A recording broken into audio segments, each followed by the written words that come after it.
Ralph, kamusta naman, Ralph? Balita ko, wala nang balita sa'yo, ha? Rap, Recto. Gagawin ko ang lahat. Wow, ah. Superhero ang datingan para maibalik ang tiwala ng bayan. Patay. Patay yan. Mahirap yan. Yan na naman, nagsasalita na naman kayo. Katabi mo na naman si Bongbong, eh. Ano nang nangyari sa investigasyon sa flood control? Siguro pinag-iisipan nilang mabuti. Paano natin gagawa ng paraan ito? Paano ihinto ito? Hindi ba? Paano e-exit? Ano ba iniisip mong dapat na gawin nila? Eh di kasi parang wala hong period eh. Hindi na, parang Walang hindi konklusyon, na natapos. Hindi matatapos yan. Hahayaan na lang nilang makalimutan. Totoo. Kasi kung gusto nilang tapusin yan, what's up mga kayon? Welcome back pa rin syempre dito lang sa Joe Malone TV para sa issue ng bayan ating pag-usapan. Kami natatakot sa katotohanan. Oh yeah. Sis ng masa aming pinapakinggan.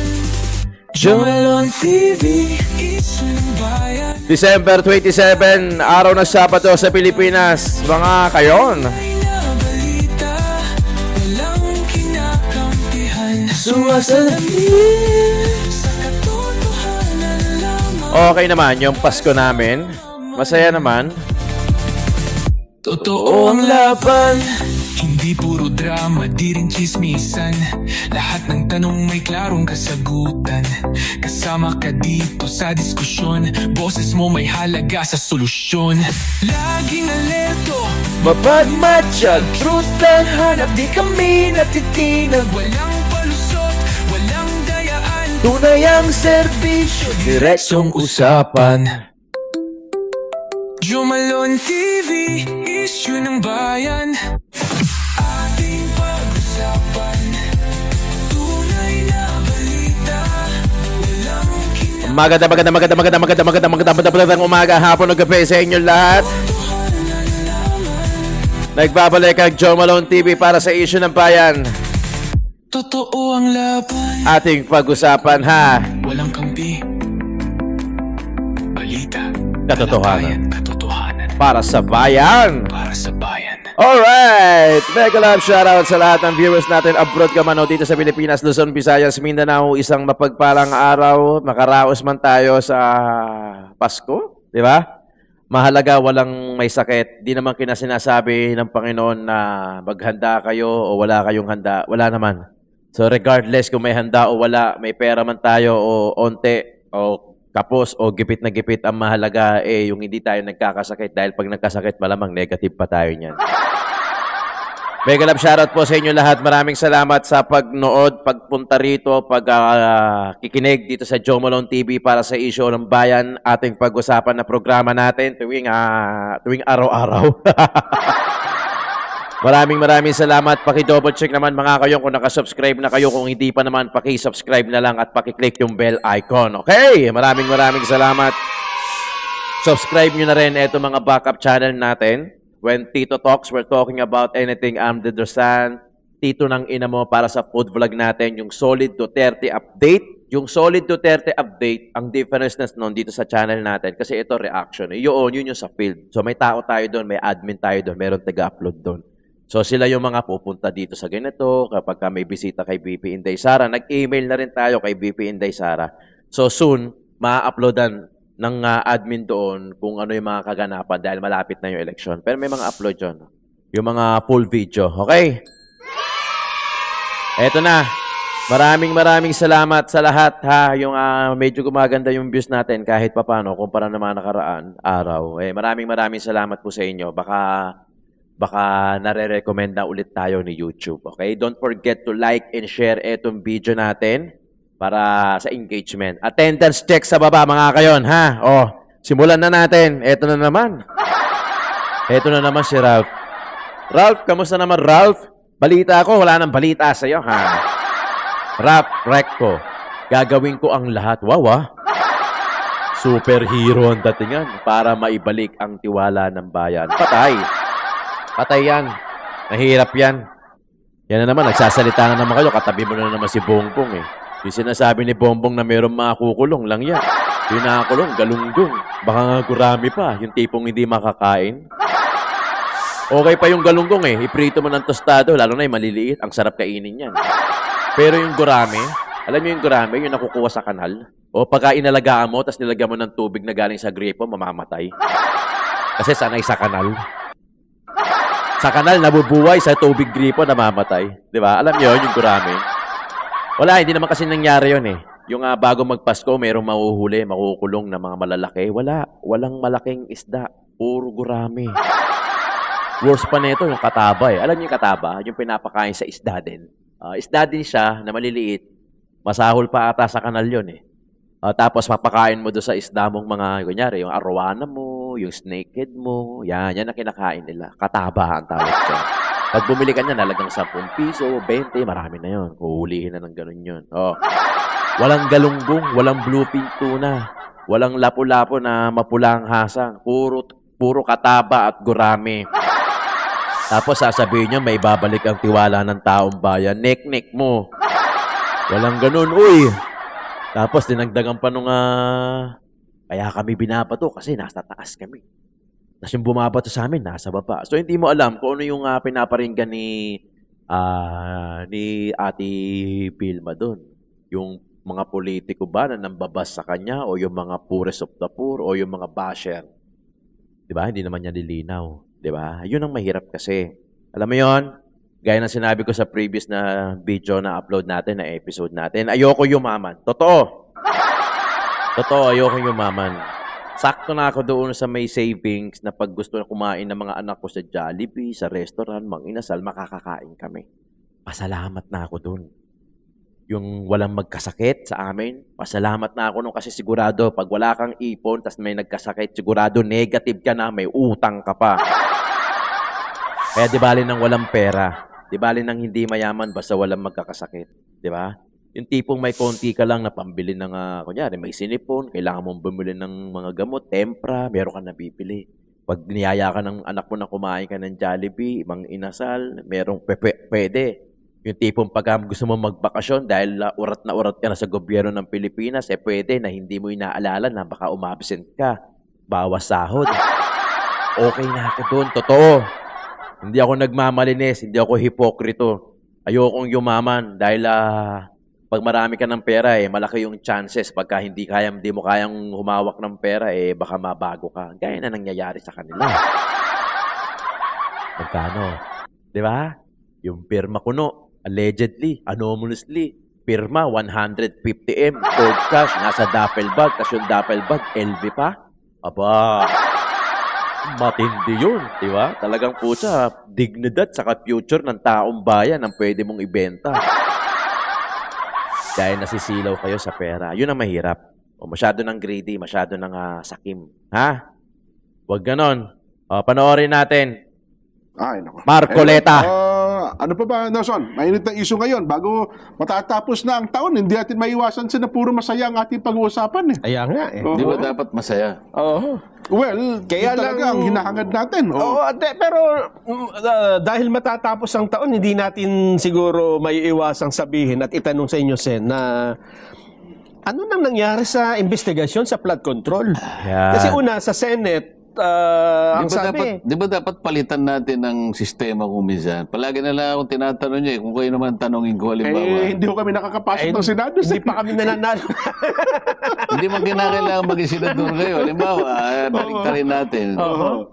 Kasi kung minsan ako nalalagay sa Alanganin. Di Oo ba? nga, kasi kayo ang... Hindi, pero may ang tinatanong mo. Ano yung status no Wala. yung controversial o investigasyon natin 'di ba sa flood control anomaly parang biglang nawala Alam naman ninyo yun, tinatanong nyo pa. Ano ba, Sen, sa ICI? Yung ICI mukhang naubusan ng member, ah. o kasi si Pahardo mag-resign na rin by 31 Pahardo, Magalong, Singson. Mukhang Ilan na natira? Andy Reyes lang natira. pinlano nila para maitigil. Ako sa bagay. Hindi nga kasi, kagaya ng binabanggit natin, ang nangyari, masyadong maanomalya Yan. ang problema na idinulot ng flood control na yan. Ngayon, siguro sa kabiglanan ay hindi nila malaman kung paano na nila ngayon ihinto. Kung ihinto nga nila, paano nila ihinto yan? Nang walang... mabuti pa kami. Palagi ko sinasabi. Aha. Ako nakagawa na ako ng report eh. Oo, yun sa inyo po. Oo. Kahit ano pang mangyari dyan, basta kami, nakagawa na kami ng report. Sa pananaw namin, sa minority, lalo na ako dahil sa naging chairman naman ako ng Blue Ribbon, nakapagdinig naman kami ng mga ilang Opo. buwan, ano? Oho. At maging nung panahon nung pumalit sa akin. At sa akin palagay, sapat na yung nakita ko. Maliban na lang nung nagkaroon ng iba pang mga issue na lumitaw. Dahil nagsalita ang maraming mga nadamay dyan sa sa usapin na yan. Si Kalot.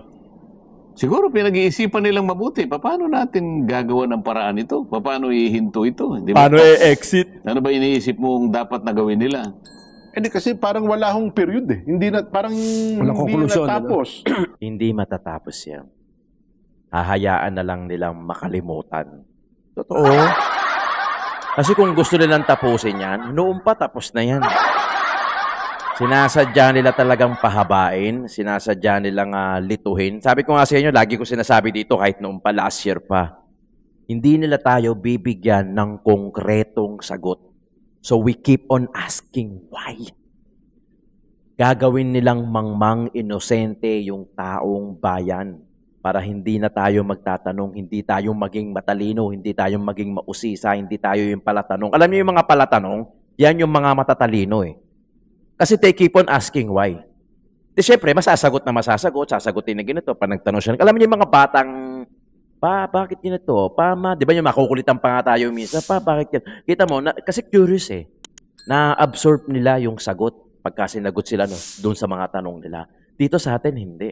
Hindi talaga tayo bibigyan ng konkretong sagot. In fact, pinapagulo pa nga eh. Napansin nyo, pinapagulo pa, kumbaga ina-aggravate pa yung sitwasyon, yung senaryo, para hindi tayo makakuha ng konkretong sagot, tapos may mga issue na iba na lilitaw, mababali yung attention natin. Ganun yung ginagawa. Not unless talaga walang bumibitaw. Look at the GAA. Only Attorney Vic. Sino nag-open ng GAA? Di ba sila Tatay Digong, sila yung Congress, ano ba yun? Yung sa podcast ni Duterte. Diba? Doon nilabas yung GAA, may mga blanco-blanco. Sinong huling lumalaban? Si Attorney Vic. Diba? Hindi nila pinansin. Walang pumansin. Attorney Vic, nagsalita every time sa live. Paulit-ulit na nga yung tao eh. Ginagawa niyang topic, yung GAA, kasi anomalous, the most corrupt GAA in the universe nga eh. In the Philippines eh. Diba? O ngayon, GAA 2026 na tayo. Diba? Sa December ang pirmahan yan eh. December ang pirmahan, para December to January ang pirmahan eh. Pero January para maipatupad na, pero ngayon para madedelay, di ba? At walang rekomendasyon ang kasalukuyang nag-iimbestiga kung ano gagawin doon sa mga nasangkot. Nalito, di nila alam kung ano gagawin. Kung paano i-exit yung flood control issue eh, no? So, sa pinang-flood control, Sen. Kasi ang iniisip ninyo at iniisip nila, hindi pareho siguro. Kasi ikaw, Nelson, Jen, ang iniisip mo, kailangan bago matapos yan, ay dapat lumitaw yung mga mastermind. Yes po. Kaya nga nag-imbestiga. Yun ba yung gusto nila? Yun. Kaya ako tinatanong sa'yo. Ngayon, kung ayaw nila yung iniisip mo, hindi nga nila alam kung paano ngayon ang gagawin nila. Kung paano sila i-exit. Kasi hindi nila masasabing problem solve. Hindi nila masasabi, si Diskaya lang isasacrifice lang nila. Yun ang parang alay eh. Yan ang parang alay sila Diskaya. O kayo ang alay para makaligtas yung mga mastermind. Pucha, pag hindi pa nag-gets ng grade 1 to, Kung lang yung tanong mo bakit parang naantala? Bakit ano ba? Saan pa tayo pupunta? Opo. Paano ba isasara ito? Hindi mo pwedeng isara yan nang wala kang naipalilitaw na mga malalaking isda. Mismo. Sa kauna-unahang araw pa na pagdinig dyan, sinabi ko na ang dapat na makita natin yung malalaking isda. Yes po. O ngayon, kung ikaw naman gusto mo lang sap-sap, o di hinto mo na. Ganun. Diba? Ang dami nang nagsasalita ngayon eh. O paano mo pa uuwiin si Saldico? Wala na. Yun lang pag-uwi ni Saldico, malaking problema pa eh. Magiging Ninoy Aquino yan. Saldi ko. Pucha, huwag tayong makakauwi ba yan ng safe? Naku, Diyos Yun na nga ko. po. Wala Paano na rin. uuwi yun? Oo. At paano basta-basta uuwi yun nang hindi malalagay sa kapahamakan ng kanyang buhay? Hindi uuwi yan. Natural, hindi uuwi yan. Tayo na. Ang interesado sa kanya, sa dami ng nalalaman niya. Totoo. Oh. Nagkasanga-sanga na yan. Meron pa sanang isang inaasahan natin na magsasalita na rin, pero wala na, hindi na makapagsasalita, Sen. Sino yan? Si Jose Catalina Cabral. Alam nyo, sa totoo lang, I'm sorry kay Mayor Rest in Peace, kay Cabral. Akin lang to Akin lang. Akin lang to. Teorya ko lang to. Pwedeng tama, pwedeng mali. Hindi ko kayo ine-encourage na paniwalaan ako. Ako sa akin lang yung pagkamatay ni Cabral. Another issue Another issue. Kita mo, yan yung pinag-uusapan ngayon. Di ba? Yung pinag-uusapan ngayon, pati yung kay Cabral files na nandoon kay Kong Leviste. Madali na yan Madali na yan. Ang pinaka-importante sa kanila, may divert yung issue ng flood control. So, lumitaw yung kay Cabral. Diba? Kay Cabral. Kaya marami nagtanong. Pakamatay, tinulak, o kung ano man, questionable. Questionable. Biriin mo Diba? Kung ikaw. Maling-mali kasi ito Ito maling-mali ito. Ma-explain ko lang Maling-mali ito Sasacrifice mo yung sarili mo para sa future ng mga mahal mo sa buhay. Let's say, mga anak mo. Oo nga, marami kang ang pera. Sasacrifice mo yung buhay mo para sila ligtas. Natanong mo ba sila kung okay sa kanila na masagana ang buhay nila pero wala ka? Dahil nagsakripisyo ka. Akin lang to. Opinion ko lang to. 'Di ba? Sasakripisyo mo. Tanungin mo yung mga anak mo. Kahit sino kahit kanino. Mamamatay ka. Ganun kasi tayo mamamatay tayo pero yung mga anak ko ano yan, di bali magnakaw ako, mag-hold up ako ng bangko basta sila safe sila, maganda yung future nila. Natanong mo ba sila na kaya nilang mabuhay nang wala yung magulang nila? Mali di ba? Mali. Di ba? Di baling maghirap kayo all throughout sabay-sabay. At least magkakasama kayo. Hindi na ang ginagawa kasi nilang kapalit. Maganda yung future ng mga anak nila pero sila wala. Wala na. 'Di ba? Nagsakripisyo na. Alay na sila. 'Di ba? Ganun na yung nangyayari. Sa gobyerno na to, ito talaga yung masahol. Aminin nyo. Vlogger man kayo ni BBM o ano, ito yung talagang walang kulay to. Walang kulay. Isipin muna natin walang kulay. Sige, sa totoo lang, etong administrasyon na to, ito talaga yung masahol. Baka nga mas okay pa yung kaila Ninoy, kaila Erap, kaila Gloria Macapagal, kay Ramos. Naabutan ko yung mga yon. Pero syempre, hindi pa ako ganun ka obsessed sa politics. Kaya hindi ko masyadong alam. Pero may mga ilan alam, pero hindi ganun ka detalyado. 'Di ba? Pero ito, masahol. Gaa pa lang. Binasa daw niya. Pages by pages. So pag binasa mo yan, malamang nakita mo yung blanco. Binasa daw niya, bago niya pirman. Sa totoo lang ito, may vlogger ka man ni BBM o panatiko ka man ng dilawan, pinklawan, pulahan, asulan, buking, kahit anong kulay. 'Di ba? Alaminin mo, ito yung masahol. Ito yung grabe. Kasi lahat nasilaw na sa pera. Pinag-interasan nila yung DPWH, yung mga insertion nila, o pagka naibigay yung budget, o di syempre, bahala na sila kung paano nila pakakawalan yung budget, kung itutuloy ba nila yan sa proyekto, magmamaterialize ba yan, o sa papel lang kumpleto. Pero in reality, wala talaga. Di ba? Ilang mga tulay may mga tulay na sumulpot, di ba? Tulay, gawa, pero walang dagat sa ilalim, kalsada pa rin. Di ba? Nababalitaan niya yan. Ganon na nangyari. Ganon. Tingnan nyo. O yung flood control, paano nila imbestigahan yan? O yung kay Cabral, yung pagkamatay, another issue Yung files, madali na lang maniobrahin yan. Kutsa, yung sinasabi nga ni Saldico, hindi nila pinaniwalaan. Diba? Wala naman silang papaniwalaan. Sarili lang nila, yung mga corrupt na official lang. Tinan mo nga, grabe. Ano talaga eh. Kung ako tatanungin, mafia. Mafia to. Hindi lang kaya ng isang tao yan. Grupo yan. At yung grupo na yan, they willing yan mamatay. Parang fraternity, no? Parang willing mamatay. Wag lang nila maikanta yung isa't isa. Tapos ang pangako siguro niyan, siguro na hanggang up to the second degree ng pamilya mo, safe. Huwag ka na mag-alala. Basta itikom ang usapan, basta tikom bibig Pero pagka kumanta ka, may nilabas kang ganito ganyan, wala makukuha yung pamilya mo. So ano, pipiliin ng tao? Kanda ipit-ipit na siya, leche-leche na siya. Marami na silang kalaban, papatayin din siya. Papatayin din naman din siya. Siguro, di ba? Kaya, ang gagawin niya, mamatay na lang siya para sa pamilya niya. Yun, mayaman. Sino nakinabang ng pera? Yung mga pamilya niya, yung mga mahal niya sa buhay. Pero wala siya. So, yung mga mahal niya sa buhay, mag-e-enjoy dahil doon sa pera ng bayan nang wala ka. Pero tanungin mo sila, gusto ba nila yun? Na wala ka? Di ba? Mas ako tatanungin, maghirap na tayo. Pero sama-sama tayo. Kasi kaya kong pagtrabahuhan yun eh. Di ba? Hindi naman natin kailangan maging marangya yung buhay. Ang kailangan lang natin, maayos, walang nagkakasakit, healthy tayo, o kahit papano nakakapag-aral naman kayo, public man o private man. Kaysa naman sa maalwal nga yung buhay nyo, wala naman yung magulang nyo dahil nagsakripisyo. Kasi ang balita bago nangyari yung sinasabi niya na, ewan ko lang baka nabalitaan nyo na rin na plano na rin talaga niya magsalita at isabihin ang lahat ng kanyang nalalaman tungkol sa flood control anomalies.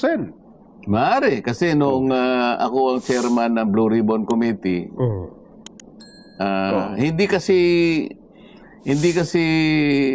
may tatanong sa isang araw lang o sa isang pagdinig ang lahat ng dapat na itanong dahil Siyempre. sa napakarami ng area na makukover Yes po. Nung una siyang humarap, ang tinatanong ko lang sa kanya ay yung pamamaraan kung paano natutukoy yung paglalatag ng mga projects. Kaya nagsimula kami doon sa kanilang mga applications Opo. Hindi ba? Meron siyang IMS. Meron siyang PCMA, meron siyang MYPS, meron siyang Survey 123. Yan, opo. Ito yung ginagamit nilang mga applications para tukuyin, para i-monitor yung progress ng mga projects. So, ang sabi nila, eto kanya, may geotag dito, merong real time, hanggang sa lumitaw, hindi pala po pwede yung real time sapagkat ang gumagawa lang ng pag-update ng mga projects ay yung mga project engineers na nasa baba. At pangkaraniwan, ang ginagamit lang pala nila, mga cellphone, Okay. Parang pinipicturan lang. Ngayon, napansin namin, ito ano rin nila sarili nilang admissions. Sa mga lugar na liblib, mahina ang cellphone, mahina ang signal. Yung coordinate, nasisira din yung Kaya pala, doon sa pag pinag-kumpara mo yung MYPS program, at saka yung PCMA, mas accurate yung PCMA Ang naging discrepancy ng mga coordinates between 70 meters to 400 meters. Ang layo. Malaki. Ang layo. So hindi mo malalaman kung ilan talaga yung ghost projects. Doon pa lang nag-uumpisa. So, hindi pa tapos doon, pero halos Tinanggal na siya. ibang tanong, naitanong ko na, pero kukunti ang naisagot doon. Susunod na tanong, pupunta na ako doon sa mga proponents. Dito nagkahirap-hirap kasi nakialam na yung pumasok na ang DOJ. At nung pumasok ang DOJ, yun naman ang panahon na tanggal na ako. Kaya ang dami naging problema Yung direksyon ko, napalitan, gumamit na ibang direksyon, iba naman ang tinukoy. So, kaya, ang hirap Kanda leche-leche. Kami po, mga pangkaraniwang mamamayan, ang kalam natin, isa lang ang direksyon para malaman ng katotohanan sa usaping ito. Ako naman, sinabi ko, dapat isa lang ang direksyon natin. Opo. Lahat ng malalaking isda, Oh, yun Lahat ng talagang masterminds dito, tukuyin natin. Yun. Kaya ka pinalitan. Dahil dun sa direction na yun. Sabi ko, ba't ba natin pinag-aawayan? Isa naman Di ang ba, gusto di natin. ba isang gusto natin? Oho. Di ba matukoy natin kung sino may kagagawa nito? Nagagaya na sinasabi nyo ngayon, namatay nga, nawala na si Yusek Cabral. At ang malungkot pa nga nito, ang kanyang kamatayan ngayon ay napupoliticize. Yes. Paksa ng iba't ibang Kawawa naman sapagkat Imbis sa na atin nanahimik ay na. pagka ganun na ang nangyari sa isang tao, ay mahinto na sapagkat tahimik na, wala na siya, di ba? Oo. Ang pinag-uusapan na lang ngayon dapat ng mga dapat o interesado na magamit pa yung nalalaman o mga dokumento o mga nasa pag-iingat niya, pag-usapan nila kung paanong yung mga dokumento maaring nasa cellphone niya o maaring nasa computer niya, maisaalang-alang yung integridad nung laman. Kasi kung halimbawa salitaan ng ganito pero yung integrity, yung authenticity ng mga dokumento ay hindi naman nailagay sa ayos, wala tayong mapapala eh. Sayang. Oo nga po. Sayang, maraming matatalo doon. Maraming nalugi. Masasayang ang oras, maraming panahon. Lalong-lalo na yung mga mamamayan na naghahanap ng kasagutan. Sino-sino ba yung mga malalaking isda na tinutukoy na nung umpisahan natin ang Blue Ribbon? Kahit kailan ngayon, maring hindi na natin matukoy sapagkat baka hindi na ilagay sa ayos yung integridad ng mga data. At ang totoo, alam niyo kahit na. wala po si Yusek Cabral, pinagtatalunan ngayon yung Cabral Files. Dahil sa kayo na narinig ko, napanood ba? Kaya nga, kung walang Nagpa-press katapos ang conference yan. pagtatalo, hindi maganda eh. Yun nga yung gusto nila. Yun yung gusto nila na lumabas yung Cabral Files, magtalo-talo, sa kusina na malaman nila para makakalimutan ng tao yung flood control. Nangyayari na yan. Christmas season pa. Kaya sa akin, very may something talaga doon. I'm sorry, may you rest in peace. Kung ikaw nga talaga yan, may you rest in peace. Pero, nagamit ka pa para mahati yung atensyon ng tao. Tingnan nyo, wala na. Maniwala kayo sa akin sa hindi. Next year, walang flood control. Wala na. Ibang issue na, lalo na pagpalapit na ng palapit yung election, gagamitin naman nila yon para yung GAA na yan. Kita nyo, nagkakatalo-talo na ulit sila sa GAA para sa 2026. Yung budget, matatabunan yung flood control, walang makukulong, walang lilitaw na malalaking pangalan, wag na kayo. Ang pinaka-achievement lang nila dyan, yung napakulong nila yung Diskaya. Tapos, problema. Yun lang yun. Maniwala kayo sa akin, tamo next year, wala yan. Wala yan. Kung meron naman yan, kunyari, maghihiring-hiring ulit. Kita mo nga, kahit nga si Rodante Marcoleta, parang napo-frustrate na kung may mahuhuli pang isda, wala ang direksyon niya, makahuli ng malaking isda. Hindi pala yun ang direksyon ng iba. Magkakagulo talaga. Ayun, napalitan. Di ba? Nagets nyo? Kasi kasakiman ng tao yan Kasakiman ng tao. Lagi ko nga sinasabi, di ba, dito. Yung 2 Corinthians 5:7, as we walk by faith, not by sight. Di ba? Ang hirap, mas daig pa tayo ng bulag Yung bulag, sa totoo lang, yung mga bulag, sila pa yung diretso maglakad. Totoo. I mean, hindi literal yun, metaphor yun.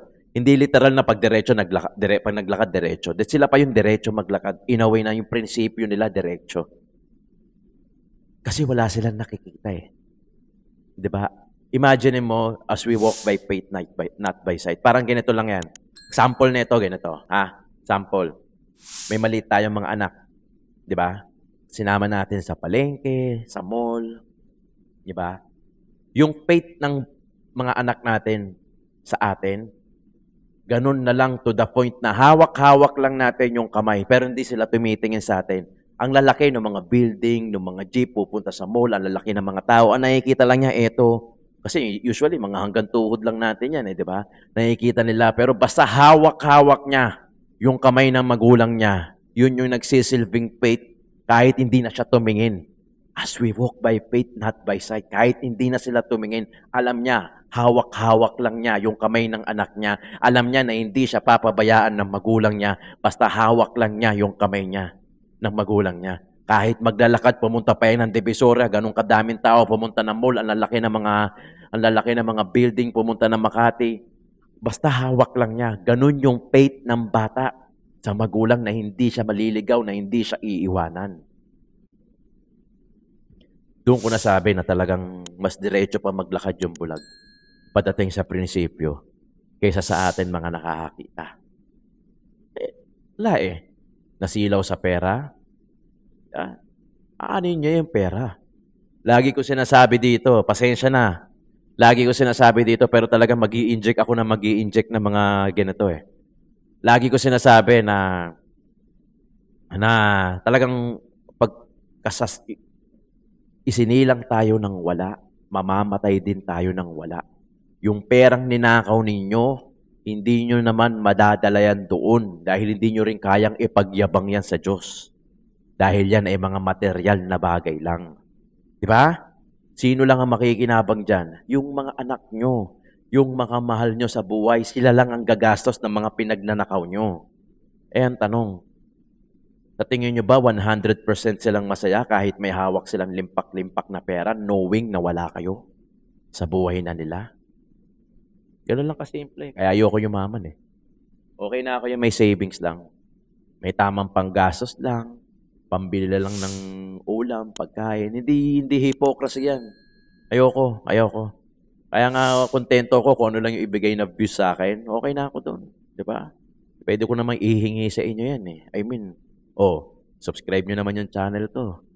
Diba? Para kahit paano gumanda yung engagement natin. Kaya kong trabahuhin yan eh. Sa malinis na paraan. Na hindi natin kailangan pang umagrabyado ng ibang tao gaya ng ginagawa ng mga korap na politiko. Kinuha nila yung pera. Biri mo, ilang trolley, ilang mga percentage na para kay ganito, para kay politiko A, politiko B, C, D, E, F, G. Nakakabili pa ng bahay sa South Forbes para lang tampakan ng pera, baksakan ng pera. Iba nga, walang pambili ng lupa sa paso eh. Di ba? Sa sobrang kasakiman ninyo, nasilaw na kayo ng pera. Di ba? Yung pera, nakita nyo, di ba? Nakita nyo. Cold cash, as we walk by faith, not by sight. Wala na yun. Contrary talaga ng faith, sight eh. Kasi kaya kang linlangin ng mata mo. Yung mata mo, kaya kang linlangin, kaya niyang baguhin yung purpose mo, yung prinsipyo mo. Kaya mo ibenta yung dignidad mo, yung serbisyo mo na dapat sa taong bayan. Yun lang mga kayon. Maraming salamat. Joe Malone TV, Issue ng Bayan, ating pag-usapan.